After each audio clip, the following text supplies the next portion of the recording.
मुच्यते। पूर्णस्य पूर्णमादाय पूर्णमेवावशिष्यते। ॐ शान्ति शान्ति शान्तिः।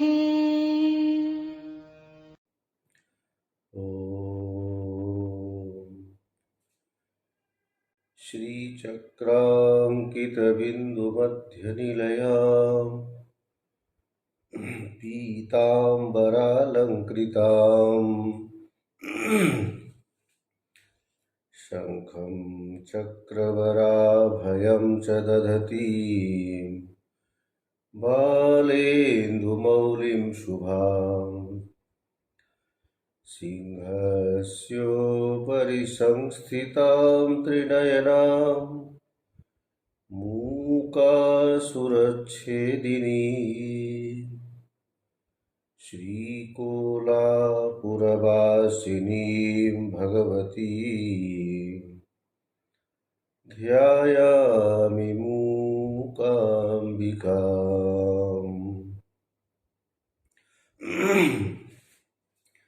मम न भजन शक्तिः पादयोस्तेन रक्तिः न च विषय विरक्तिः ध्यानयोगेन शक्तिः। इति मनसि सदाहं चिन्तयन् आद्यशक्ते रुचिरवचन पुष्पैः अर्चनं संचिनोमि।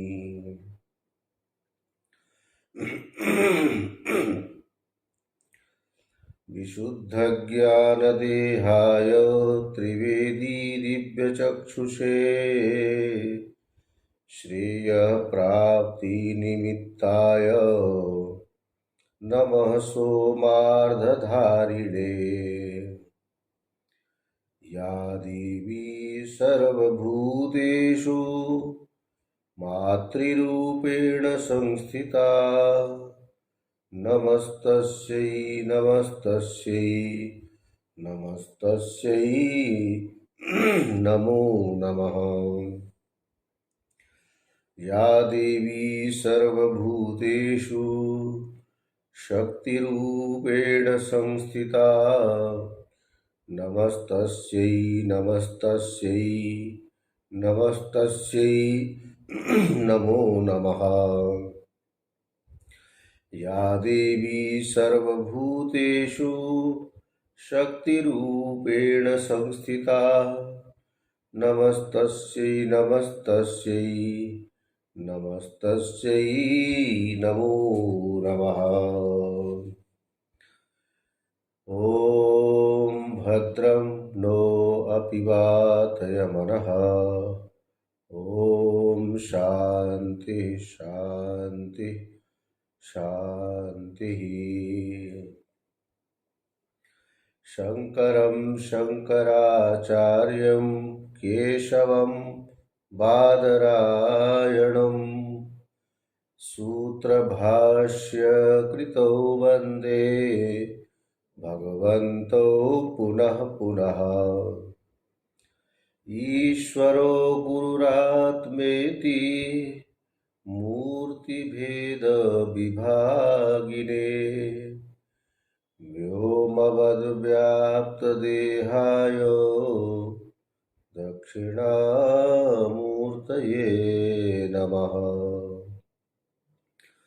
ॐ शान्ति शान्ति शान्तिः।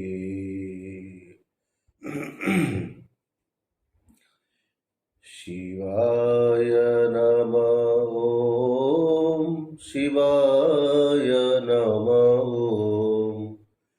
शिवाय नमः। ॐ नमः शिवाय।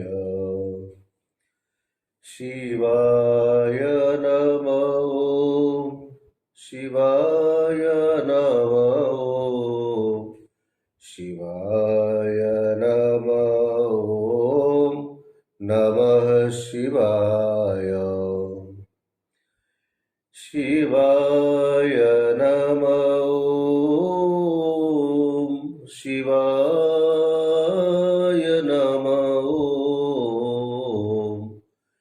शिवाय नमः नमः शिवाय हराय नमः हराय नमः हराय नमः नमो हराय हराय नमः हराय नमः हराय नमः नमो हराय भवाय नमः भवाय नमः भवाय नमः नमो भवाय मृडाय नमः मृडाय नमः मृडाय नमः नमो मृडाय शिवाय नमः शिवाय नमः शिवाय नमः नमः शिवाय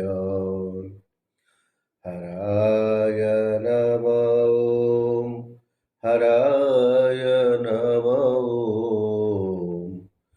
हराय नमः नमो हराय प्रेम से बोलिए जगत जननी अम्बे मात की जय बाबुलनाथ महादेव की जय सियावर रामचंद्र भगवान की जय बांके बिहारी लाल की जय सिद्धि विनायक गणेश भगवान की जय महालक्ष्मी माता की जय मुंबा देवी की जय सद्गुरुदेव महाराज की जय सत्य सनातन धर्म की जय ओम नमः पार्वती पते हर हर महादेव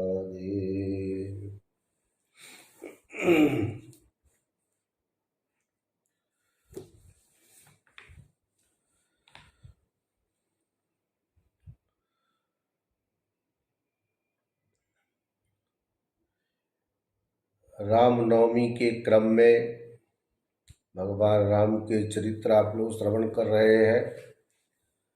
रामनवमी हो गई, दशमी आ गई, एकादशी भी आएगी और इस तरह से तिथि बढ़ते हुए 27 तारीख को हनुमान जयंती पूर्णिमा तिथि भी आएगी और इस प्रकार से अप्रैल का महीना भी पूरा हो जाएगा। यही क्रम है। तो अग्निदेव विप्र रूप धारण करके आए और देवताओं के कार्य सिद्ध करने के लिए ही आया हूँ। मैं वास्तविक विप्रदेव ब्राह्मण देव नहीं हूँ, अपितु मैं अग्निदेव हूँ और इसीलिए माया सीता या छाया सीता बना करके राम जी को कहा कि लीला करने के लिए आप इन्हें ले जाइए। परीक्षा के समय आने पर मैं पुनः इस सीता को सौंप दूंगा। जो जो वास्तविक सीता में, सात्विकी सीता में गुण थे, वे सब के सब उस माया सीता में आरोपित कर दिया। और ये सारी बातें हुई, लेकिन लक्ष्मण जी को पता नहीं चला। है ना आश्चर्य की बात। जाते समय रास्ते में इसी बीच में स्वर्ण मृग देखा। तब सीता जिस किसी भी यत्न से उसे लाने के लिए श्री राम को प्रेरित करने लगी। श्री राम उस वन में सीता की रक्षा के लिए लक्ष्मण जी को वहीं पर नियुक्त करके स्वयं शीघ्रतापूर्वक मृग की ओर दौड़ पड़े और बाण से उसका वध कर दिया।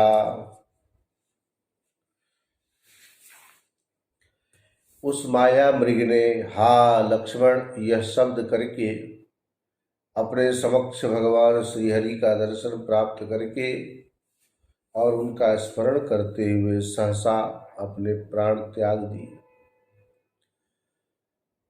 प्राणांस्तत्याज सहसा पुरो दृष्ट्वा हरिं स्मरन् मृगदेहं परित्यज्य दिव्यरूपं विधाय च रत्ननिर्माणयानेन वैकुंठं स जगामः। मृग का शरीर त्याग कर दिव्य स्वरूप धारण करके वह रत्न निर्मित विमान से वैकुंठ चला गया। वह मारीच पूर्व जन्म में दोनों द्वारपालों के सेवक के रूप में वैकुंठ के द्वार पर रहता था।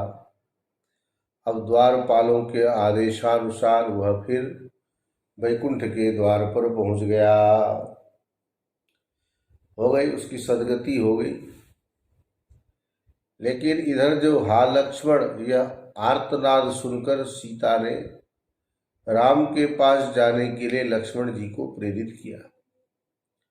राम के पास लक्ष्मण के चले जाने पर अत्यंत दुर्धर्ष वह रावण अपनी माया से सीता का हरण करके लंका की ओर चल दिया। लक्ष्मण को वन में देखकर श्री राम विषादग्रस्त हो गए। अपने आश्रम पर तत्काल पहुंचकर जब उन्होंने सीता को नहीं देखा तब वे मूर्छित हो गए और पुनः चेतना आने पर उन्होंने बार बार बहुत विलाप किया। इसके बाद सीता को खोजते हुए बार बार इधर उधर भटकने लगे। मूर्छां संप्राप सुचिरं विललाप वृषं पुनः पुनः पुनश्च बभ्राम तद अन्वेषण पूर्वकम्। कालेन प्राप्य तद्वार्तां गोदावरी नदी तटे सहायान वानरान कृत्वा बबंद सागरम हरि।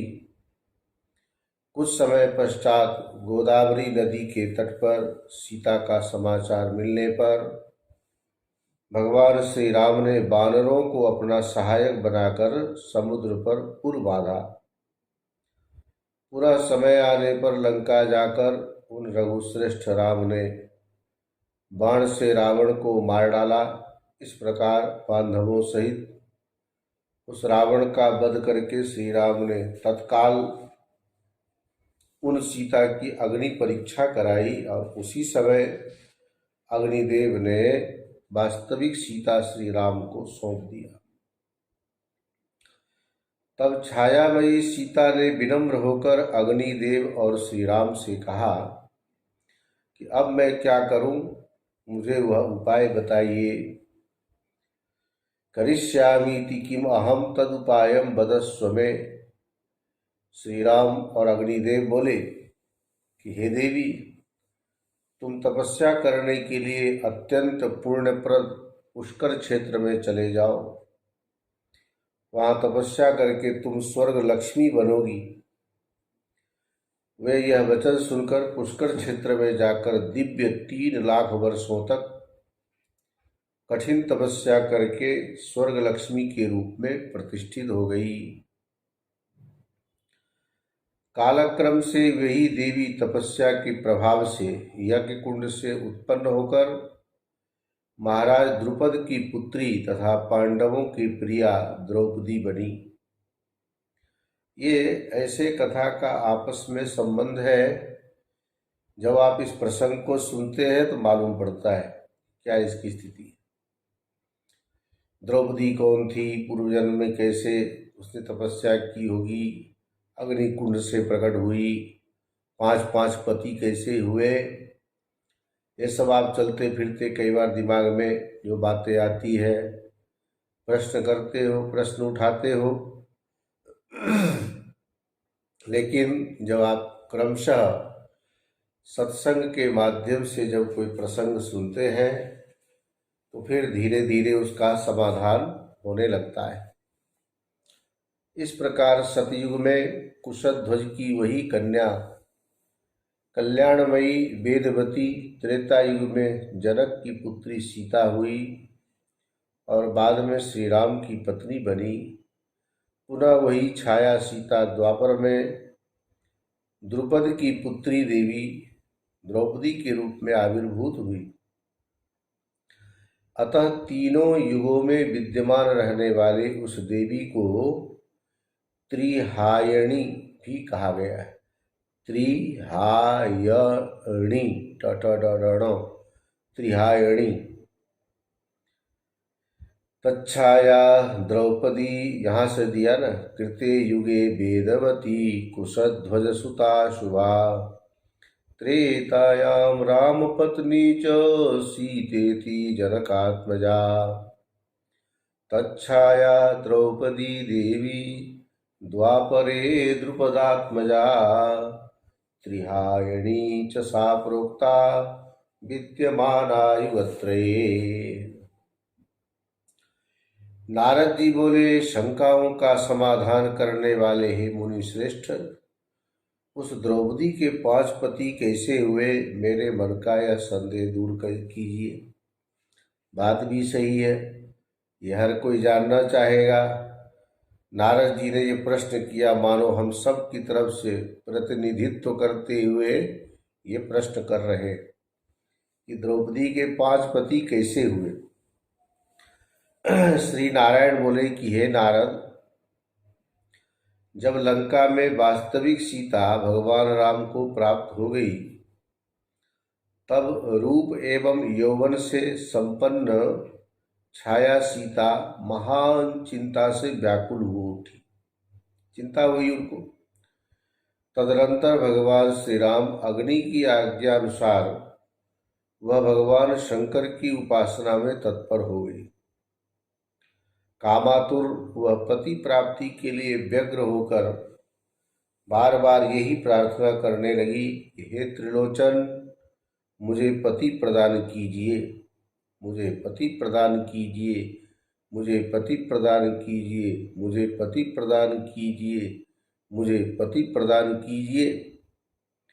ऐसा उसने 5 बार कहा था। उस प्रार्थना को सुनकर ऋषिकेश्वर शंकर ने हंसकर यह वर दे दिया कि हे प्रिय, जैसे तुमने 5 बार बोला, इसलिए तुम्हारे 5 पति होंगे। इसलिए वे छाया सीता द्वापर में 5 पांडवों की प्रिय भार्या हुई, उनकी पत्नी हुई। इस प्रकार मैंने आपको यह सब बता दिया। अब वास्तविक प्रसंग सुनिए, जो क्रम से जैसा चला आ रहा है। देवी भागवत आप लोग श्रवण कर रहे हैं। प्रेमपुरी आश्रम में समस्त ये ट्रस्टीगण श्रोता के रूप में हमारे मातृशक्ति एवं अन्य जितने भी तत्व जिज्ञासु वृंद हैं, बंधुगण, आप सब मनोयोग पूर्वक किसी भी प्रसंग को सुनते हैं। कथाओं में थोड़ा पात्रों का नाम बार बार सुनने से ही याद होता है, 1 बार 2 बार में पता भी नहीं चलता। तो सीता की उत्पत्ति, सीता के राम की प्राप्ति, पुनः राम से सीता का वियोग, ये सब जैसा कि रामनवमी का प्रसंग पावन बेला पर्व पर आप लोगों ने श्रवण किया, और बार बार ये कथा सुनते रहो। जितना सुनो उतना ही भगवान राम के प्रति प्रेम प्रकट होता है, श्रद्धा प्रकट होती, विश्वास दिखाई देता है। इसलिए कोई अतिशयोक्ति नहीं है। जितना हो सके मौका निकाल के जरूर सुनना चाहिए। भगवान श्री राम लंका में मनोहारिणी सीता को पा जाने के अनंतर वह लंका विभीषण को सौंपकर अयोध्या वापस चले गए और भारतवर्ष में 11,000 वर्षों तक राज्य करके समस्त पूर्ववासियों सहित साकेत लोक को चले गए, वैकुंठ चले गए। लक्ष्मी के अंश से प्रादुर्भूत वह वेदवती लक्ष्मी के विग्रह में समाविष्ट हो गई। तो जगाम सर्वलोकेश्च सार्धम वैकुंठमेव च कमलांशा वेदवती कमलायाम विवेशसा। इस प्रकार यह जो पुण्यदायक पावन पवित्र प्रसंग तो जो भी सुनते हैं बड़ा ही पापनाशक है, पापों को नष्ट करने वाला है। तो मूर्तिमान रूप में चारों वेद उसकी जिह्वा के अग्रभाग पर निरंतर विराजमान रहते थे, इसीलिए वह वेदवती नाम से प्रसिद्ध थी। ये कुशध्वज की पुत्री वेदवती की त्रिहायणी नाम से भी आप लोगों ने अभी अभी सुना। अब जो ये धर्मध्वज की जो कन्या थी उसकी आख्यान सुना रहे हैं। यह भी ध्यान देकर के सुनने लायक प्रसंग है, जरूर इसको मनोयोग पूर्वक सुनना चाहिए। भगवान नारायण बोले नारद जी से कि राजा धर्मध्वज की पत्नी माधवी नाम से प्रसिद्ध थी। वह राजा के साथ गंधमादन पर्वत पर सुरम्य उपवन में विहार करती थी। नृपेण सार्धम सारामे रेमे च गंधमादने। पुष्प और चंदन से सुरभित सुखदायी शैया पर अपने समस्त अंगों को चंदन से सुसज्जित कर रत्न आभूषणों से विभूषित हो, जो जो श्रृंगार रस आदि की आवश्यकताएं हैं जिन सामग्रियों के, उन सारे सामग्रियों से वह माधवी हमेशा संपन्न रहती थी। और इस प्रकार इन दोनों का बहुत सा समय इसी रस विहार उपभोग में व्यतीत हो गया। दिन रात का भी ज्ञान नहीं रहा। लेकिन राजा के हृदय में कुछ ज्ञान उदित हुआ, इसलिए भोगों से विरक्त हो गए। लेकिन उनकी जो पत्नी थी वह अभी भोग से तृप्त नहीं हुई थी, अभी भी भोगों में आसक्ति बनी हुई थी। दैव योग से उसने शीघ्र ही गर्भ धारण किया। श्री स्वरूप गर्भ वाली वह दिनों दिन सौंदर्य संपन्न होती गई। उस साध्वी का गर्भ 100 वर्षों तक रहा। भगवान नारायण बोलते कि हे नारद, माधवी ने कार्तिक पूर्णिमा तिथि में शुक्रवार के दिन शुभ दिन, शुभ योग, शुभ क्षण, शुभ लग्न, शुभ अंश, शुभ स्वामी ग्रह से युक्त उत्तम मुहूर्त में लक्ष्मी की अंश स्वरूपिणी तथा पद्मिनी तुल्य एक मनोहर कन्या को जन्म दिया उस माधवी ने। धर्मध्वज की पत्नी माधवी। उस कन्या का मुख भी शरद पूर्णिमा के चंद्रमा के समान था। उसके नेत्र शरदकालीन कमल के समान थे। ओष्ठ पके हुए बिंबा फल के सदृश थे। उस समय वह कन्या मुस्कुराती हुई अपने घर को देख रही थी। उसके हाथ पैर के तलवे लाल थे, उसकी नाभि गंभीर थी, उसका विग्रह मन को मुग्ध कर देने वाला था। इस प्रकार से सर्वांग सुंदरी सौंदर्य संपन्न, जिसकी किसी के साथ तुलना नहीं की जा सकती थी, ऐसे पीत चंपक वर्णाभा सुंदरीषु एवं सुंदरी, जितने भी सुंदर चीजें हैं उन सुंदर चीजों से भी बढ़कर के भी जिसकी सुंदरता है, जिसका सौंदर्य है, ऐसे लालित्य स्वरूप से युक्त होने के कारण नरा नार्यश्च तां दृष्ट्वा उसको कोई स्त्री देखे चाहे पुरुष देखे, किसी भी स्त्री या पुरुष के साथ उसकी तुलना नहीं की जा सकती थी। तुलनाम दातुम अक्षमा, इसलिए नहीं बोलते जैसी वैसी कौन सी, बोले तुलसी, किसके साथ इसकी तुलना करोगे। तो जिसके किसी के साथ तुलना न की जा सके उसी को क्या बोलते हैं, तुलसी। तेन नामना च तुलसीं तां वदन्ति मनीषिणः, सा च भूमिष्ठमात्रेण योग्या स्त्री प्रकृति यथा। इसलिए विद्वान पुरुष उसे तुलसी नाम से पुकारते हैं। पृथ्वी पर आते ही वह प्रकृति देवी जैसे योग्य स्त्री हो गई। सभी लोगों के द्वारा मना किए जाने पर भी वह मानी नहीं और तपस्या करने के उद्देश्य से बद्री वन चली गई। बद्री वन शायद बद्रीनाथ जाओगे तो आगे माना गांव आता है, माना गांव से 5-7 किलोमीटर आगे जाओगे तो वसुधारा आएगी। वसुधारा के बाद आगे जाके बद्री वन आता है, लक्ष्मी वन आदि भी बोलते हैं उसको। वहीं पर तप करने के लिए चली गई और वहाँ पर उसने दिव्य 1 लाख वर्षों तक कठिन तप किया उस बद्री वन में। इसलिए कि स्वयं भगवान नारायण मेरे स्वामी हो, ऐसा अपने मन में निश्चय करके वह ग्रीष्मकालीन पंचाग्नि तापती थी, जाड़े के समय में गीले वस्त्र पहनती थी और वर्षा ऋतु में एक आसन पर बैठकर जल धाराओं को सहती हुई दिन रात तप करती थी। वह तपस्विनी 20,000 वर्षों तक फल और जल के आहार पर, 30,000 वर्षों तक पत्तों के आहार पर और 40,000 वर्षों तक वायु के आहार पर रही। तत्पश्चात वह कृशोदरी 10,000 वर्षों तक निराहार बिना खाए पिए रही।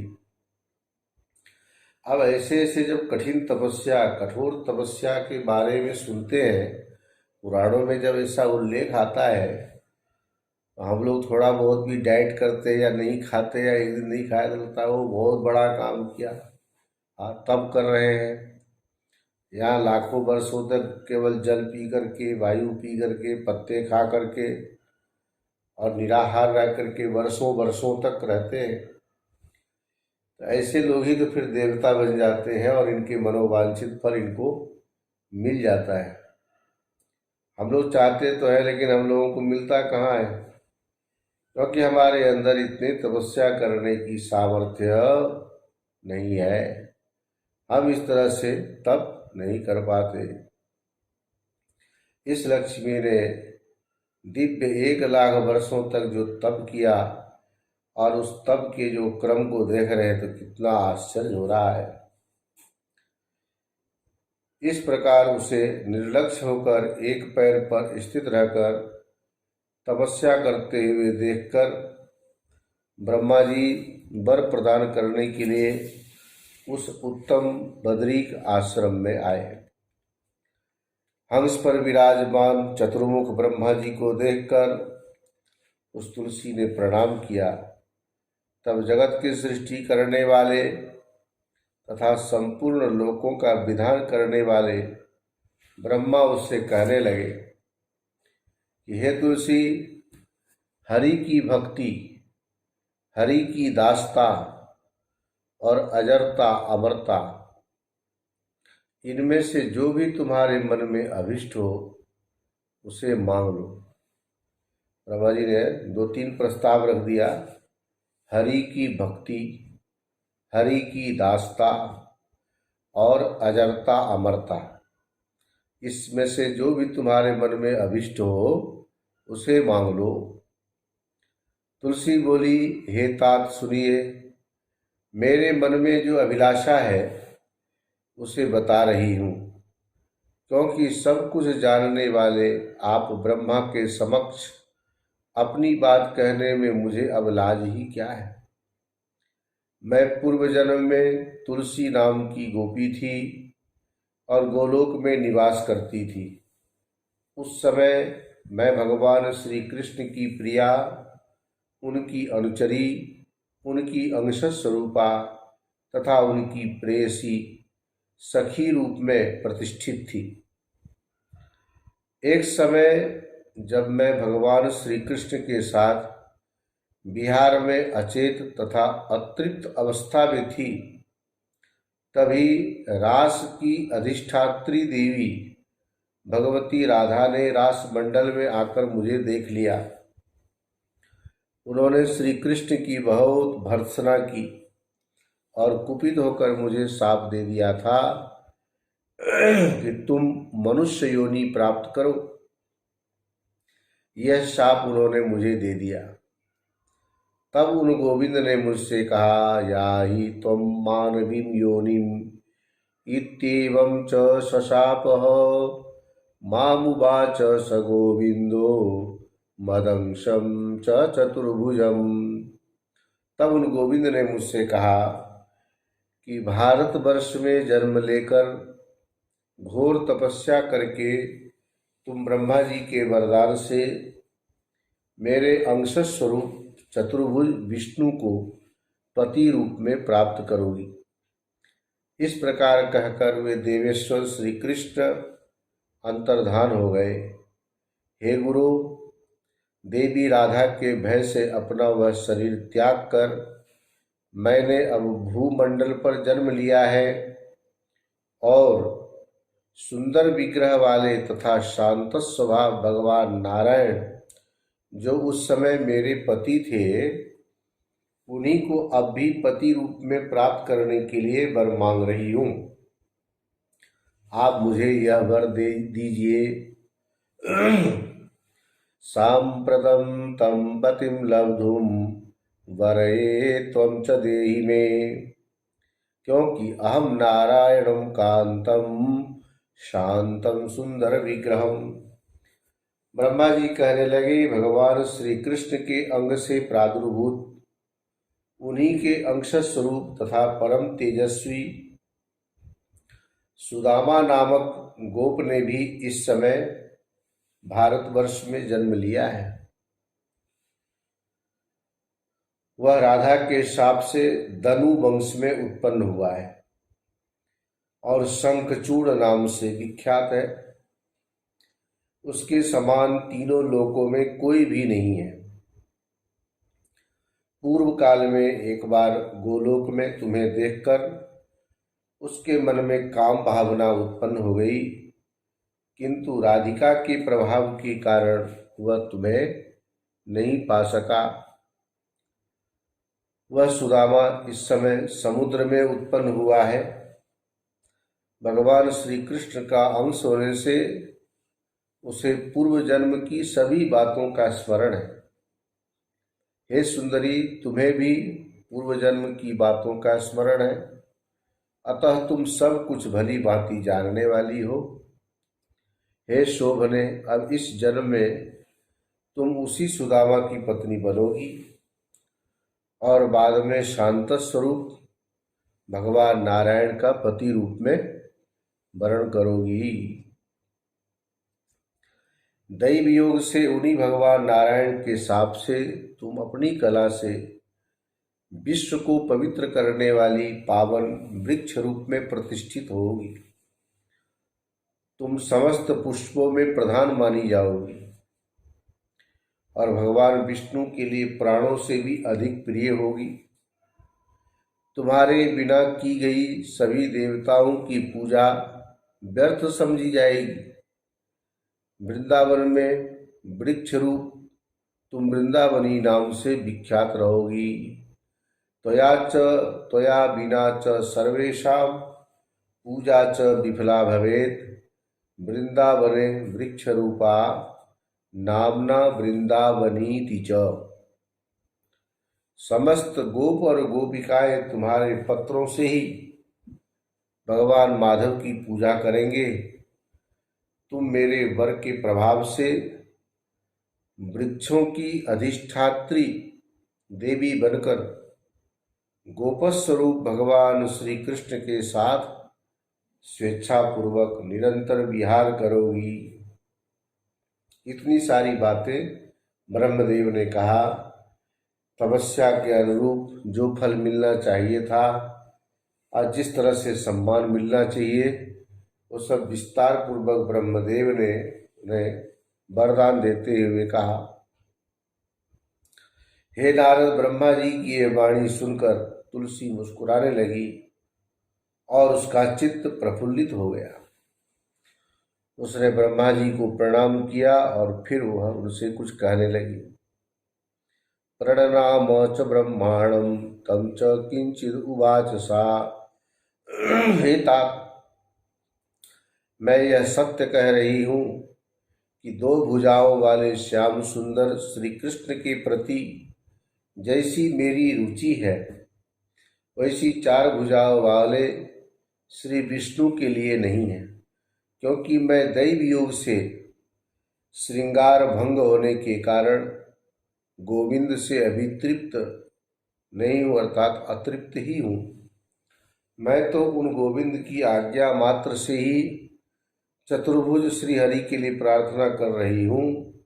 अब तो मैं आपकी कृपा से उन अत्यंत दुर्लभ गोविंद को निश्चित रूप से प्राप्त कर लूंगी। हे प्रभु, साथ ही आप मुझे राधा के भय से भी मुक्त कर दीजिए। ऐसा कहा। तब ब्रह्मदेव बोले कि हे सुभगे, मैं तुम्हें भगवती राधिका का 16 अक्षरों वाला मंत्र प्रदान करता हूँ। तुम इसे ग्रहण कर लो। तुम मेरे वर के प्रभाव से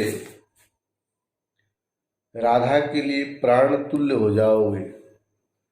तुम दोनों श्री कृष्ण और तुलसी के गुप्त रूप प्रेम को राधिका नहीं जान पाएगी और तुम्हारे कृष्ण के और तुम्हारे प्रेम को, गुप्त प्रेम को राधिका भी नहीं जान पाएगी और राधा के समान ही तुम गोविंद की प्रेयसी हो जाओगी, प्रेमिका हो जाओगी।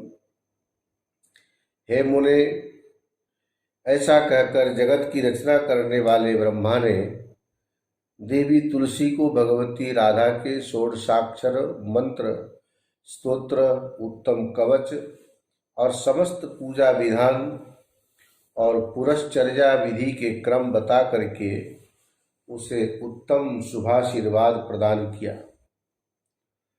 तत्पश्चात तुलसी ने पूर्वोक्त विधि से भगवती राधा का पूजन किया और उनकी कृपा से वह देवी तुलसी भगवती लक्ष्मी के समान सिद्ध हो गई। तपस्या से क्या नहीं हो सकता। ब्रह्मा जी ने जैसा कहा था उस मंत्र के प्रभाव से ठीक वैसा ही वर तुलसी को प्राप्त हो गया। उसने विश्व में दुर्लभ महान सुखों का उपभोग किया। मन प्रसन्न हो जाने के कारण उस देवी की तपस्या जनित सभी कष्ट दूर हो गए, क्योंकि फल की प्राप्ति हो जाने के बाद मनुष्यों का दुख उत्तम सुख में परिणत हो जाता है। तदनंतर भोजन पान आदि करके तथा संतुष्ट होकर उस तुलसी ने पुष्प चंदन से चर्चित मनोहर शैया पर शयन किया। तुलसी परितुष्टा च शुश्वाप हृष्टमानसा नवयौवन संपन्ना वृषध्वजवरांगना। भगवान नारायण बोले कि हे नारद, एक समय की बात है, वृषध्वज की नवयौवन संपन्न कन्या तुलसी अत्यंत संतुष्ट तथा प्रसन्नचित होकर शयन कर रही थी। उसी समय कामदेव ने अपने 5 बाण चला दिए। पुष्प तथा चंदन से अनुलिप्त अंगों वाली वह कन्या कामदेव के पुष्प बाण से परितप्त हो गई। उसका सारा अंग पुलकित हो उठा, उसके शरीर में कंपी होने लगी और उसकी आंखें लाल हो गई। वह क्षण भर में सूख जाती थी और दूसरे क्षण में मूर्छित हो जाती थी। पूरा क्षण भर में उद्विग्न हो उठती थी और फिर क्षण भर में सुखदायक तंद्रा से युक्त हो जाती थी। वह क्षण भर में उत्तप्त हो जाती थी और तुरंत प्रसन्न भी हो जाती थी। क्षण भर में सचेत होती थी तो क्षण में विषादग्रस्त हो जाती थी। वह कभी शैया से उठती हुई, कभी क्षण भर में पास में टहलती हुई, उद्वेग पूर्वक घूमती हुई क्षण भर में बैठती हुई दिखाई पड़ती थी। ऐसे अत्यंत उद्विग्न होकर अपनी शैया पर पुनः सो जाती थी, क्योंकि इस समय वह पूरे अन्यमनस्क थी। ऐसे उसके मन में कामदेव ने अपने बाणों का प्रयोग करके उसका चित्त उद्वेलित कर दिया था, काम से संतप्त कर दिया था, इसलिए वह परेशान थी। इस समय तो उसको जितने भी भोग्य सामग्री है सब एक तरह से दुखदायी प्रतीत होने लगे। और ऐसे तुलसी धीरे धीरे तंद्रा की अवस्था में उस तुलसी ने सुंदर वेश धारण किए हुए, अपने सभी अंगों में चंदन लगाए हुए, जैसा एक होता है ना हल्का सपना जैसा, वो देखा। थोड़ी देर में तंद्रा की अवस्था में उस साध्वी तुलसी ने सुंदर वेश धारण किया, अपने सभी अंगों में चंदन लगाए तथा रत्नमय आभूषणों से अलंकृत एक सुंदर युवा अवस्था वाले मुस्कान युक्त परम रसिक पुरुष को देखा। तंद्रा अवस्था में देख रही है, सपना जैसा लग रहा है। इस समय माला से सुशोभित उस युवक उसके मुख कमल का पान करने के लिए उसकी ओर आ रहा था और वह निरंतर रति क्रीड़ा संबंधी कथाएं कह रहा था और मधुर मधुर बोल रहा था तथा सहसा अपनी भुजाओं में आलिंगित करके शैया पर विहार कर रहा था। कुछ ही क्षणों में वह चला गया और फिर पास आ गया। इसके बाद पुनः जाते हुए उस युवक से तुलसी ने कहा, हे प्राणनाथ, आप कहाँ जा रहे हैं? बैठ जाइए। तत्पश्चात जाग जाने पर वह तुलसी बार बार विलाप करने लगी। हे नारद, इस प्रकार युवावस्था को प्राप्त कर वह तुलसी वहीं पर स्थित रही। एक थोड़ी सी इसमें विचित्र बात भी है, ट्विस्ट है। कई बार आगे जो घटना घटने वाली है, होने वाली है, हमें पता नहीं होता है कि क्या होने वाला है, लेकिन कुछ सपने ऐसे होते हैं कि आने वाली घटना का वह सूचक होता है। वो किसी न किसी रूप में हमें सूचना दे देता है। जो आगे घटना घटने वाली है वह हमें स्वप्न से सूचित होता है। तभी लोग पूछते भी है, महाराज आज हमने ऐसा सपना देखा, क्यों देखा? अब तुलसी के साथ जो आगे घटना घटित होने वाली है उसके अनुसार उस तंद्रावस्था में जो कुछ भी उसने सपने में देखा, बात सच्ची है कि झूठी उसका तो अभी सुस्पष्टीकरण हो जाएगा। लेकिन ऐसा उसके मन में आया और जो हमारे दिमाग में बात घूमती है वही हमारे सामने आती है। घटना घटती है, हमें वो बात दिखाई देती है, फिर लगता अरे मैंने ये देखा था, कल देखा था सपना, मुझे तो याद भी नहीं रहा। कई बार सपने को याद करने के लिए नाक पे हाथ रखते, सिर पे हाथ रखते, बहुत माथा को ठोकते हैं, कैसे भी करके वो बात याद आ जाए। तो ऐसे एक बड़ी विचित्र घटना यहाँ घट रही है। जो पुरुष दिखाई दे रहा है उसको रोक रही है, रुका नहीं है, आंखें खुलती है। अब जो पुरुष वहाँ है या नहीं है तो अब पता चलेगा, क्योंकि जैसे ब्रह्मा जी ने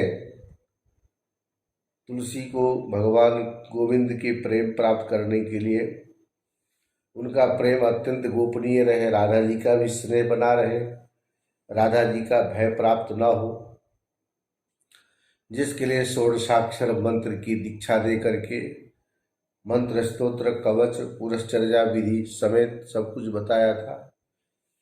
विधि विधान पूर्वक जो मंत्र दिया था उसी तरह से जो वह राधा के प्रभाव से सुदामा गोप के मन में जिसको प्राप्त करने की इच्छा हुई थी, मन में काम उत्पन्न हुआ था, लेकिन राधा जी के प्रभाव के कारण वह वहाँ उसको नहीं पा सका, जिसको अब यहाँ आपस में मिलना है। राधा जी ने श्राप दिया है, इसलिए धनु वंश में समुद्र में उत्पन्न हुआ और जिसका नाम था शंखचूड़। शंखचूड़ो महायोगी जैगी शव्यान मनोहरम कृष्ण मंत्रम च संप्राप्य कृत्वा सिद्धम तु पुष्करे। शंखचूड़ जैगी शव्य मुनि से श्री कृष्ण का मनोहर मंत्र प्राप्त करके और उस मंत्र को पुष्कर क्षेत्र में सिद्ध करके महान योगी हो गया था। सभी मंगलों का भी मंगल करने वाले उस कवच को गले में बांधकर और ब्रह्मा जी से जो तुम्हारे मन में अभिलषित हो वह पूर्ण हो जाए ऐसा वर प्राप्त कर वह शंखचूड़ भी ब्रह्मा जी की आज्ञा से बदरी बना गया। जिस बदरी वन में इसकी पुत्री थी, लक्ष्मी के अंश से उत्पन्न होने वाली, धर्मध्वज की कन्या, धर्मध्वज की कन्या थी ना, जो बद्री वन में तपस्या करने के लिए चली गई थी सबके मना करने पर भी, और वहाँ ब्रह्मा जी को कैसे प्रसन्न करके 1,00,000 दिव्य वर्षों तक तप करके वायु पीकर, पत्ते खाकर, जल पीकर, निराहार रहकर भगवान को प्रसन्न किया, ब्रह्मा जी से वरदान लिया।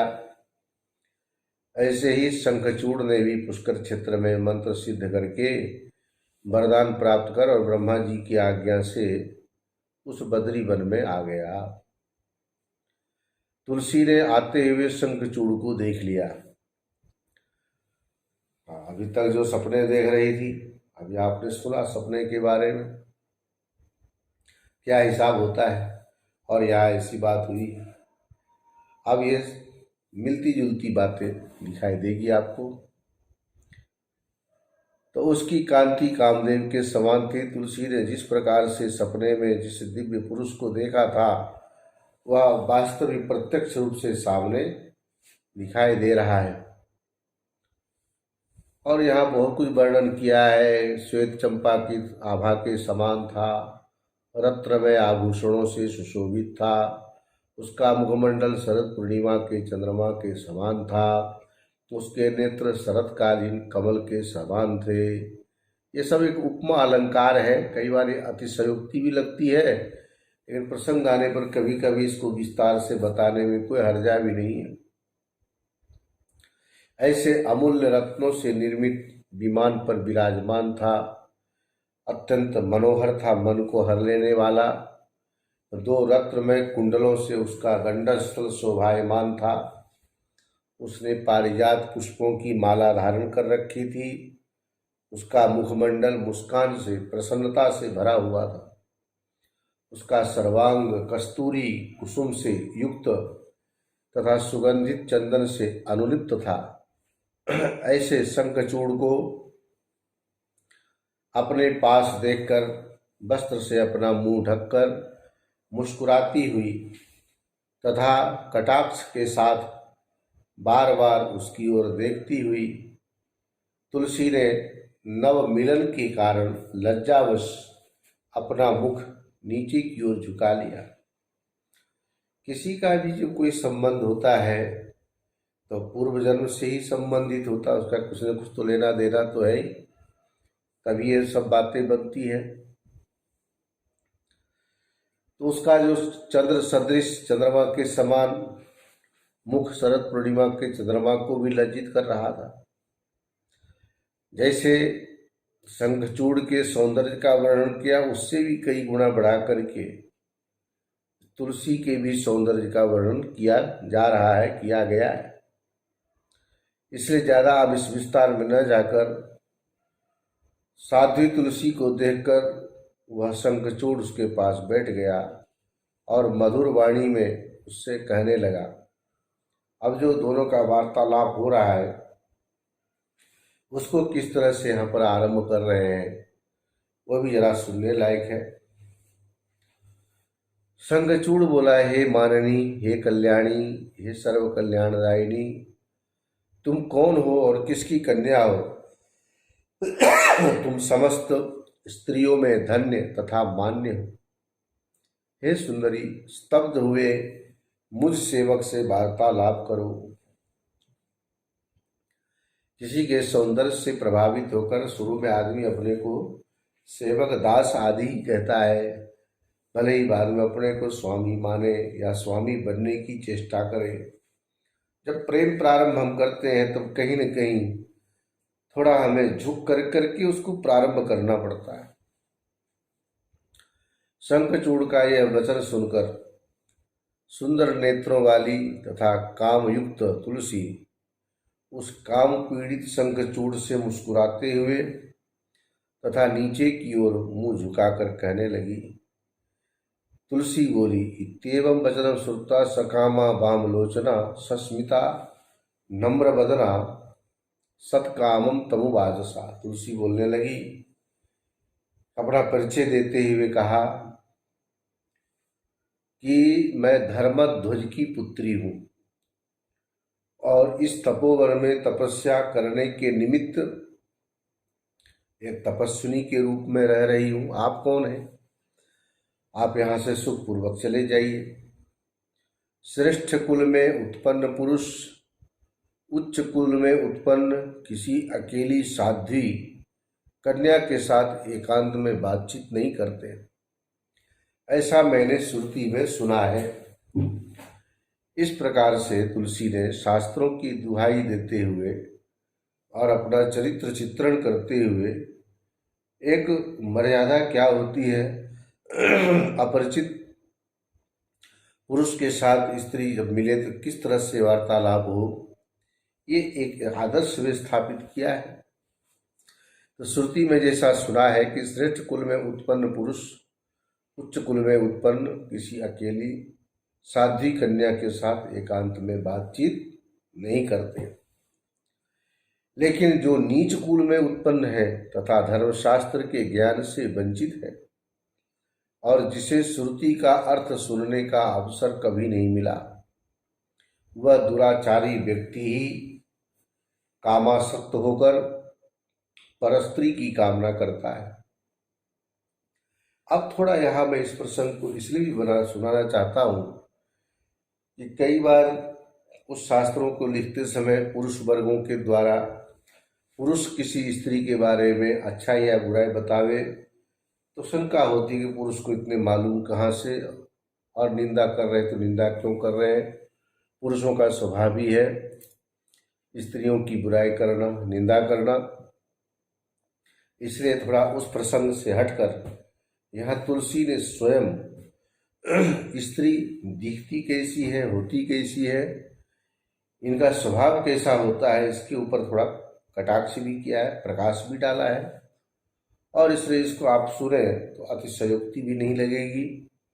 हो सकता है पुराणों के विरुद्ध चलने वाले लोग अभी भी कह सकते हैं कि पुराणों में बहुत सारे मनगढ़ंत बातें कह दी है, लेकिन ऐसा नहीं है। प्रसंग के अनुसार, देश काल के अनुसार कुछ बातें ऐसी आज भी दिखाई सुनाई देती है जो शास्त्रों में है संबंधित, और शास्त्रों के साथ संबंध होने पर भी आज के युग में भी ये बातें घटित होती है। उस समय आप पुराणों की बात को कपोल कल्पना करके, एक विडंबना कहकर, एक कल्पना कहकर उससे आप मुंह नहीं मोड़ सकते। इसलिए ये प्रसंग थोड़ा बताना चाहता हूँ। तो तुलसी कहने लगी, जो नीच कुल में उत्पन्न है तथा धर्मशास्त्र के ज्ञान से वंचित है और जिसे श्रुति का अर्थ सुनने का कभी अवसर नहीं मिला, वह दुराचारी व्यक्ति ही कामासक्त होकर परस्त्री की कामना करता है। क्योंकि स्त्री ऊपर से बड़ी मधुर दिखाई देती है, किंतु सदा अभिमान में चूर रहती है, पुरुष के लिए विनाशक होती है। वह विष से परिपूर्ण ऐसे घट के सदृश होती है, जैसे घड़े में अंदर जहर भरा हुआ हो, उसी प्रकार से घट के समान, जहर भरे हुए के समान होती है। जिसके मुख पर अमृत लगा हुआ हो, स्त्री का हृदय छुरे की धार के समान तीक्ष्ण होता है, किंतु ऊपर से वह सदा मधुर बातें करती है। आपात मधुराम मत्ताम अंतकाम पुरुषस्यताम विषकुंभाकार रूपाम अमृतास्याम च संततम हृदये क्षुरधाराभाम शश्वन् मधुरभाषिणी स्वकार्य परिनिष्पत्त्यै तत्पराम सततम जताम। किंतु ऊपर से वह सदा मधुर बातें करती है। स्त्री अपना ही प्रयोजन सिद्ध करने में सदा तत्पर रहती है। अपने कार्य की सिद्धि के लिए ही वह स्वामी के बस में रहती है, अन्यथा वह सदा बस में न रहने वाली है। स्त्री का हृदय अत्यंत दूषित रहता है और उसके मुखमंडल तथा नेत्रों से सदा प्रसन्नता झलकती रहती है। श्रुतियों तथा पुराणों में जिन स्त्रियों का चरित्र अत्यंत दूषित बताया गया है, बुरे विचार वाले व्यक्ति को छोड़कर ऐसा कौन विद्वान तथा बुद्धिमान होगा जो उन पर विश्वास कर सकता है। श्रुतौ पुराणे यासां च चरित्रमतिदूषितं तासु को विश्वसेत् प्राज्ञ प्रज्ञावांश्च दुराशय। उनका कौन शत्रु है और कौन मित्र है। वे नित्य नए नए पुरुष की कामना करती है। वे किसी भी सुंदर वेश युक्त पुरुष को देखकर उसे मन ही मन चाहने लगती है। वे बाहर से अपना हित साधने के लिए अपने सतीत्व का प्रयत्न पूर्वक प्रदर्शन करती है, किंतु वास्तव में सदा कामातुर रहती है। मन को आकृष्ट करने वाली वे स्त्रियां कामदेव के आधार स्तंभ होती है। स्त्री बाहर से छल पूर्वक अपने वासना वृत्ति से रहित दिखाती हुई अपने को, अपने प्रेमी को संतप्त करती है, किंतु मन में समागम की अभिलाषा रखती है। वह बाहर से अत्यंत लज्जित दिखती है, किंतु एकांत में अपने प्रेमी के साथ हास परिहास करती है। अवसर न मिलने पर माननीय स्त्री कुपित हो जाती है और कलह करने लगती है, और यदि उसके अनुकूल काम सब होता रहे तो वो प्रसन्न रहती है, और इस प्रकार से प्रसन्नता हमेशा उसमें दिखाई देती है। स्वादिष्ट भोजन, शीतल जल की अपेक्षा सुंदर रसिक गुणी तथा युवक पति की आकांक्षा अपने मन में रखती है। स्त्री अपने पुत्र से भी अधिक स्नेह अपने रसिक पुरुष पति पर रखती है। वह अपने प्रेमी को प्राणों से भी अधिक प्रिय समझती है। यदि ये सारे गुण पुरुष में दिखाई न देवे तो फिर वह उस पुरुष से नाराज भी होती है, झगड़ा भी करती है, अत्यंत कुपित होकर उस पुरुष के साथ सदा कलह करती है। जिस प्रकार सांप चूहे पर झपटता है, उसी प्रकार स्त्री वैसे पुरुष को बात बात पर खाने को दौड़ती है। ये नारी दुस्साहस की मूर्ति तथा सर्वदा समस्त दोषों के आश्रय स्थली है। ब्रह्मा विष्णु शिव आदि देवताओं के लिए भी स्त्री दुसाध्य है। मोह स्वरूपिणी नारी तपस्या के मार्ग में अर्गला दंड के समान और मोक्ष के द्वार पर कपाट के समान बाधक होती है। वह भगवान की भक्ति में बाधा डालने वाली तथा सभी प्रकार की माया की पिटारी है। वह संसार रूपी कारागार में सदा जकड़े रखने के लिए जंजीर के समान है। स्त्री इंद्रजाल स्वरूप तथा स्वप्न के समान मिथ्या कही गई है। स्त्री बाह्य सौंदर्य तो धारण करती है, किंतु इसके भीतरी अंग अत्यंत कुत्सित रहते हैं। शरीर के जो जो दोष हैं, जो अवगुण हैं, उन सब का यहाँ नाम गिना दिया। मलमूत्र विष्ठा विकार आदि सब जिसमें रहते हैं, ऐसे अपवित्र शरीर को धारण करना ही हम लोगों का स्वभाव है। पूर्व समय में ब्रह्मा जी ने स्त्री का सृजन मायावी पुरुषों के लिए माया स्वरूपिणी के रूप में, मुमुक्षु जनों के लिए विषय स्वरूपिणी के रूप में तथा उसकी कामना करने वालों के लिए अदृश्य रूपिणी के रूप में किया था। माया रूपा मायिनां च विधिना निर्मिता पुरा विश्वरूपा मुमुक्षूणाम अदृश्या अपि अविवांछताम। उस शंखचूड़ से ऐसा कहकर जब तुलसी चुप हो गई, तब उसने हंसकर कहना आरंभ किया। शंखचूड़ भी तो उत्तर देंगे। अब शंखचूड़ ने जो उत्तर दिया, इस प्रसंग को फिर हम आपको अगले सत्र में सुनाएंगे। ओम पूर्णमदः पूर्णमिदं पूर्णात् पूर्णमुदच्यते पूर्णस्य पूर्णमादाय पूर्णमेवावशिष्यते। ओम शांति शांति शांति।